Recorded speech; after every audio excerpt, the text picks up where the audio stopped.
when I was studying my doctoral work, I was fascinated by kind of the case study and even the theoretical frameworks for various leadership styles. And ultimately, because it felt a lot like knowing what tool to pick when you were building a home. You know, the leadership styles often are opportunities to choose the tool you need based on what's going on in that particular moment. You know, maybe you need transformational leadership in this moment. Maybe you don't. Like, you have to recognize kind of what the lay of the land is in the environment. But also making sure that you're surrounding yourself with people that don't think and work and operate the way that you do. You know, so that you have a really refined spectrum of leadership styles, because each style is going to appeal and serve others in different ways. You know, John Maxwell writes the whole leadership is influence, nothing more, nothing less. So you need people and styles that can influence the whole gamut of you know, who you're serving. And so I think the stylistic piece is recognizing that even as simple as Mr. Caldwell and myself, very, very different leaders, but an absolute same objective. And so we will come at things from very different ways, but find ways to serve and support each other, because now we've got it surrounded rather than all coming at it from the same direction. It maybe makes our teams more effective because there's some diversity in that. And I think when one starts reading about all the different styles that are out there, and I think that you've got to be careful to all of a sudden say, well, I'm going to be this one. This is my style.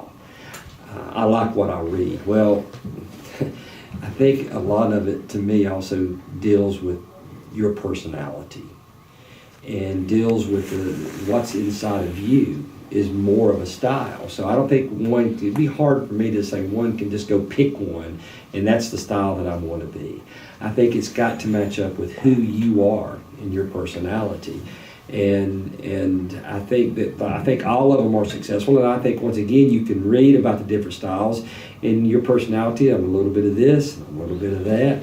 We just did help me out here, Dr. Wright. We did a leadership with our different styles. Oh, absolutely, yeah. Like it kind of an Gallup inventory, much like a Myers-Briggs. Yes, Myers-Briggs type of thing. And my style was different, like you said, than Dr. Price. But I think when I started reading the characteristics of leadership that was described to me, it pretty well matched up to my personality. So I think when one starts studying the different styles that are out there, I think that one needs to read it and reflect on, okay, I like this, and I can take this and use this, because this is who I am. Because you've got to feel good about yourself. You've got to feel good about who you are before you can certainly start sharing and leading others. Yeah, and I think that effectiveness piece, that fit part, something we talk a lot about. You know, when we hire principals, we're making determinations around who that individual is, what those standard kind of leadership dispositions are, and how they're going to fit that school community. Because each of our 23 school communities are very different. They each need different things at different times. You know, the leader that's going to be right for a particular elementary school in 2020 might be very different than the type of leader you need in 2025 when that job is open again. And you have to give careful consideration, or at least we do, because we found that the most effective school communities have the right leader at the right time. You know, you can't put somebody in there that says, you know, here's how I work, and that's not what the environment needs at that time. You always learn those hard lessons and sort of go, you know what, that's just not the right marriage. And whether it be a school or an organization, I think the leadership disposition needs to match the needs of where that school or that organization is at the time.